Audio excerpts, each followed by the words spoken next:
রাজু, এদিকে আয় মা। আসছে গো মা। আমি জানি ঠাকুর, তুমি যা করবে ভালোই করবে। ঠাকুর, তুমি আজ এমন কিছু করো যাতে আমার শ্বশুর বাড়ি যেতেই না হয়। কাজটা তুলে জায়গাটা সিল। এখানে ভালো না, ডাকাত করতে পারে, সবাই সাবধান।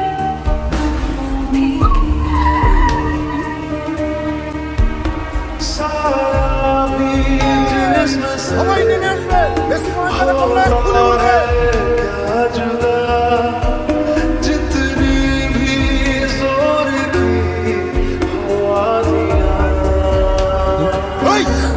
ঠাকুর, আমাদের রক্ষা করো। এই কিসের ইঙ্গিত দিচ্ছ